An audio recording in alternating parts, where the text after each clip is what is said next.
घर जलाने के लिए पूरी माचिस नहीं चाहिए, घर जलाने के लिए माचिस की केवल एक तीली चाहिए, इसी से पूरा घर जल सकता है।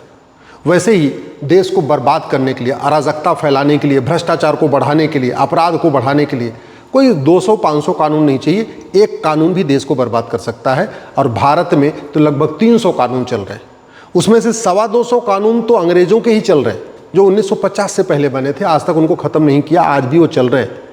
और आज़ादी के बाद भी 50 से ज़्यादा कानून बनाए गए हैं जो भारत को बर्बादी की तरफ ले जा रहे हैं। उसी में एक कानून है आधार एक्ट। ये कानून ये कहता है कि जो भी व्यक्ति भारत में है 6 महीने से रह रहा है वो आधार बनवा सकता है। आधार बनवाने के लिए कागज़ क्या चाहिए? कुछ नहीं, सिंपल पार्षद, प्रधान, सांसद, विधायक लिख के दे दें कि हाँ ये व्यक्ति हमारे क्षेत्र में 6 महीने से रह रहा है, उसका लेटर हेड पर्याप्त है। तो ये पाकिस्तानी, अफगानिस्तानी, रोहिंग्या, बांग्लादेशी जो भारत में आते हैं, बॉर्डर चूँकि खुला हुआ है, बॉर्डर से अंदर आ जाते हैं, जहाँ नहीं भी खुला है वहाँ पे 2-3 हज़ार रुपये दे के आ जाते हैं। अंदर आते हैं, सबसे पहला काम वो करते हैं कि पार्षद प्रधान को पटाते हैं, उसको 2-3 हज़ार रुपये देते हैं, लेटर हेड पे लिखवा लेते हैं कि हाँ मैं 6 महीने से रह रहा हूँ, और उसके बाद जाके आधार बनवा लेते हैं। आधार पे क्या लिखा जाता है? आधार पे नाम लिखा जाता है, पिता का नाम, और एज लिखी जाती है, डेट ऑफ बर्थ लिखी जाती है, पता लिखा जाता है। पार्षद प्रधान आराम से अपने क्षेत्र का पता बता देते हैं। गाँव में खास तौर पे रूरल एरियाज़ में वहाँ मकान नंबर तो होता नहीं, वहाँ केवल और केवल गाँव पोस्ट लिखा जाता है, मकान नंबर होता ही नहीं वहाँ पर। तो गाँव में आधार बनवाना बहुत आसान, क्योंकि कंडीशन क्या है? 6 महीने रहना चाहिए और पार्षद प्रधान का लेटर हेड पे मिलना चाहिए। और भी क्यों आसान हो गया?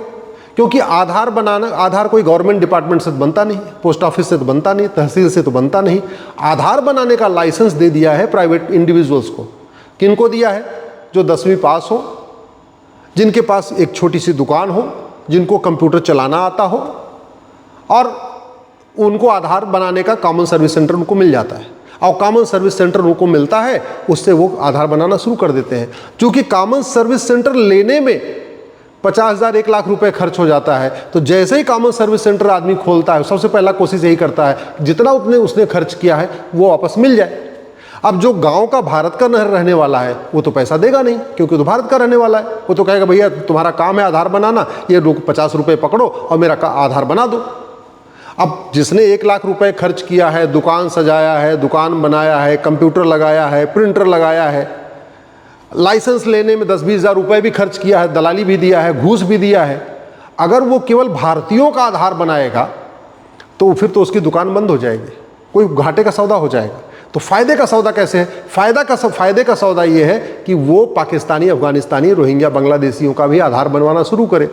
चूँकि आधार एक्ट में न तो आधार, फर्जी आधार बनाना गंभीर अपराध है, न फर्जी आधार बनवाना गंभीर अपराध है, न पार्षद प्रधान को लेटर हेड पे लिख के देने में कोई खौफ है, न कॉमन सर्विस सेंटर वाले को आधार बनाने का कोई खौफ है, क्योंकि इस कानून में कहीं लिखा ही नहीं है कि आधार बनाना जघन्य अपराध है, आधार बनवाना जघन्य अपराध है, फर्जी डॉक्यूमेंट का उपयोग करके आधार बनवाना जघन्य अपराध, ऐसा कुछ तो लिखा नहीं है। तो बहुत बढ़िया कानून है घुसपैठियों के लिए। ये तो कहता है 6 महीने रहो, आधार बनवा लो। और कॉमन सर्विस सेंटर वाला जो दुकान खोल के बैठा हुआ है, अगर 50-50 हज़ार रुपये में आधार बनाएगा तो उसका तो दुकान ही नहीं चल पाएगी। तो वो क्या करता है? वो ढूंढता रहता है, कोई रोहिंग्या आए, कोई पाकिस्तानी आए, कोई अफगानिस्तानी आए, कोई बांग्लादेशी आए, कोई कुकी आए, जिससे उससे मैं 2,000 रुपये लूँ, 3,000 रुपये लूँ, आधार बना के दे दूँ। तो ये बहुत बड़ा धंधा हो गया है कॉमन सर्विस सेंटर वालों के लिए फर्जी आधार बनाना। और जो विदेशी आए हैं उनके लिए बहुत आसान हो गया, 2,000 रुपये खर्च करते हैं, आधार बन जाता है। और जैसे ही आधार बन गया वैसे ही उनका दूसरा डॉक्यूमेंट बनाना बहुत आसान हो जाता है। क्यों? क्योंकि आधार पे नाम भी लिखा होता है, पता भी लिखा होता है, डेट ऑफ बर्थ भी लिखा होता है, एज भी लिखी होती है, सब कुछ लिखा होता है। और सरकार ने आधार को इस तरीके से प्रमोट किया है, सभी योजनाओं में आधार अनिवार्य कर दिया। तो लोगों के दिमाग में आ गया है कि आधार तो रेजिडेंस प्रूफ भी है, आधार तो एज प्रूफ भी है, आधार तो सिटीजनशिप का भी प्रूफ है, आधार तो डोमिसाइल का भी प्रूफ है। कानून कहता है कि आधार न तो एज प्रूफ है, आधार न तो रेजिडेंस का प्रूफ है, आधार न तो डोमिसाइल का प्रूफ है, आधार न तो सिटीजनशिप का प्रूफ है। कानून कहता है, ये कानून में लिखा हुआ है, लेकिन कानून कोई पढ़ता नहीं है। चूंकि सरकारी सभी योजनाएं आधार से लिंक हो गई हैं, तो नगर निगम के कर्मचारियों को भी लगता है अच्छा आधार आ गया बस पर्याप्त है। ड्राइविंग लाइसेंस बनवाने जाओ, अच्छा जी आधार आ गया, ये भी पर्याप्त है। तो सभी गवर्नमेंट डिपार्टमेंट में कानून भले कहता है कि ये कोई प्रूफ नहीं है, एज प्रूफ नहीं, रेजिडेंस प्रूफ नहीं, डोमिसाइल का प्रूफ नहीं, सिटीजन का प्रूफ, लेकिन इतना ज़्यादा आधार को उपयोग किया गया कि सभी गवर्नमेंट डिपार्टमेंट वाले आधार को देखते ही दूसरा कागज बना देते हैं। नगर निगम में आधार दिखाइए, आपको एज प्रूफ मिल जाएगा, एज सर्टिफिकेट मिल जाएगा। तहसील में आधार दिखाइए, 2000 रुपये दलाल को पकड़ाइए, राशन कार्ड बन जाएगा। आप जब 2 डॉक्यूमेंट हो गया, 3 डॉक्यूमेंट हो गया, आरटीओ ऑफिस में किसी दलाल को पकड़िए, 3000 रुपये लेगा, आपका ड्राइविंग लाइसेंस बना देगा।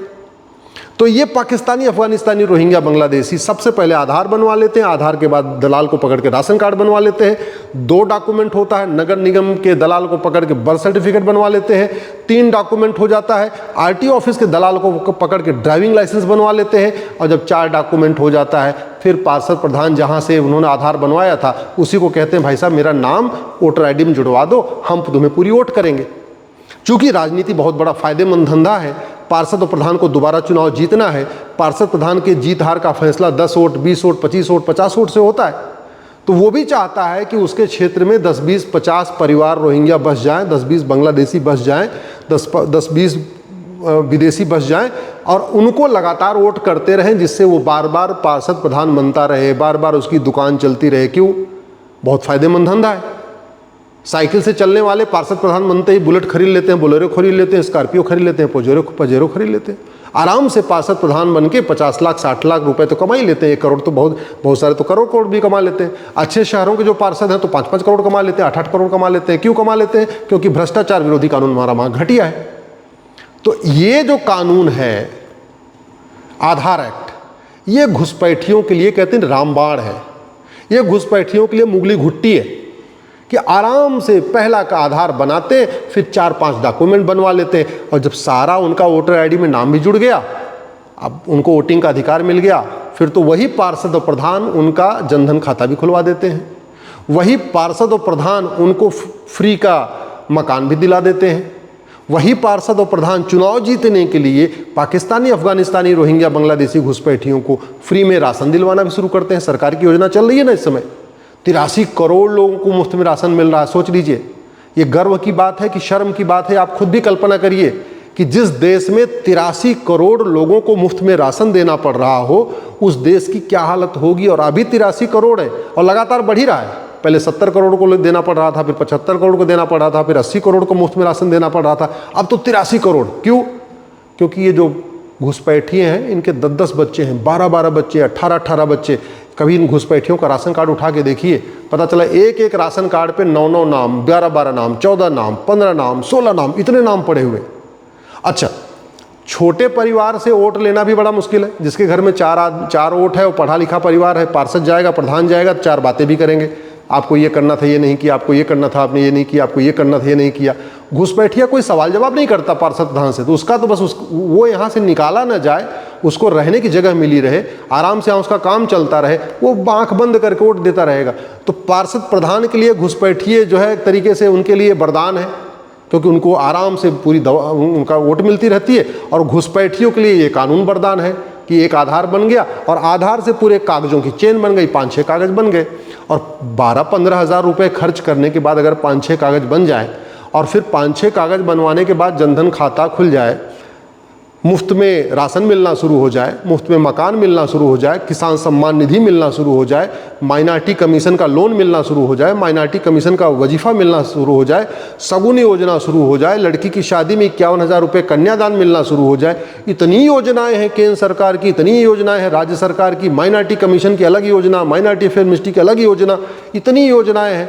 15,000 रुपये खर्च करके आराम से ये पाकिस्तानी, अफगानिस्तानी, रोहिंग्या, बांग्लादेशी 15,000 रुपये खर्च करते हैं 5 डॉक्यूमेंट बनवाने के लिए, और उसके बाद साल भर में कम से कम 5 लाख रुपये का 5 लाख रुपये का फ़ायदा उठा लेते हैं। इतना आसान है भारत में। और इसीलिए पाकिस्तानी जो यहाँ हैं वो भी आते जा रहे हैं, बसते जा रहे हैं, अफ़गानिस्तानी आते जा रहे हैं, बसते जा रहे हैं, रोहिंग्या आते जा रहे हैं, बसते जा रहे हैं, बांग्लादेशी आते जा रहे हैं, बसते जा रहे हैं, म्यांमार के कुकी भी, पूरा मणिपुर की डेमोग्राफी बदल चुकी है, बाकी और भी पूरी बदल चुकी है, आते जा रहे हैं, बसते जा रहे हैं। समाधान क्या है? समाधान यही है, जैसे अगर घर बचाना है तो आपको माचिस को हटाना पड़ेगा, तिली को हटाना पड़ेगा, तब घर बचेगा। वैसे ही अगर देश को बचाना है तो घटिया कानूनों को ख़त्म करना पड़ेगा। एक भी अंग्रेजी कानून छूटा तो भारत बचेगा नहीं। और ऐसे ही आज़ादी के बाद जो 50 से ज़्यादा घटिया कानून बने हैं, वो भी एक भी छूटे तो भारत बचेगा नहीं। और एक बात मैं आपको बहुत जिम्मेदारी के साथ कह रहा हूँ, डरा नहीं रहा हूँ, आपने जो नहीं सोचा है वो भी होगा। हमारे पूर्वजों ने नहीं सोचा था कि भारत का विभाजन होगा, लेकिन हुआ। पूर्वजों ने कभी नहीं सोचा था कि बंगाल 2 टुकड़ा होगा, ईस्ट बंगाल वेस्ट बंगाल, हुआ। पूर्वजों ने कभी नहीं सोचा था पंजाब के 2 टुकड़े होंगे, ईस्ट पंजाब वेस्ट पंजाब, हुआ। पूर्वजों ने कभी नहीं सोचा था अफगानिस्तान, जहाँ दुर्योधन का ननिहाल था, वहाँ से ख़त्म हो जाएंगे, ख़त्म हुए। पूर्वजों ने कभी नहीं सोचा था कश्मीर में नरसंहार होगा, कश्मीर से ख़त्म हो जाएंगे, हुआ। आज आप जो नहीं सोच रहे हैं वो भी 25 साल के बाद होगा, अगर आप दल गुलामी नहीं छोड़ेंगे, अगर आप पार्टियों की गुलामी नहीं छोड़ेंगे, आप सच को बोलना नहीं शुरू करेंगे, सच लिखना नहीं शुरू करेंगे, सच के बारे में आवाज़ उठाना नहीं शुरू करेंगे, तो आज के ये ओट जीवी नोट जीवी पार्षद प्रधान, सांसद विधायक, ओट जीवी नोट जीवी नेता, ये आपके बच्चों को बर्बाद कर देंगे। हमारे आने वाली पीढ़ियों के लिए भारत में रहना मुश्किल हो जाएगा। इसलिए मैं आपसे हाथ जोड़ के निवेदन कर रहा हूँ, ऐसे घटिया कानूनों को बदलने और फर्जी डॉक्यूमेंट बनाने, फर्जी डॉक्यूमेंट बनवाने को जघन्य अपराध घोषित करने के लिए कानून बनाने की मांग करिए। भ्रष्टाचार को जघन्य अपराध घोषित करने के लिए कानून बनाने की मांग करिए। जब तक भ्रष्टाचार है, जब तक राजनीति फायदेमंद धंधा है, तब तक ये पार्षद और प्रधान ओट जीवी नोट जीवी ये खेल करते रहेंगे। जिस दिन भ्रष्टाचारियों का narco polygraph brain mapping test करने, भ्रष्टाचारियों की 100% संपत्ति जब्त करने, भ्रष्टाचारियों की नागरिकता खत्म करने और भ्रष्टाचारियों को साल भर के अंदर फांसी देने के लिए कानून बन जाएगा, उस दिन भारत सुरक्षित हो जाएगा। नहीं तो हमारे आने वाली पीढ़ियाँ सुरक्षित नहीं रहेंगी।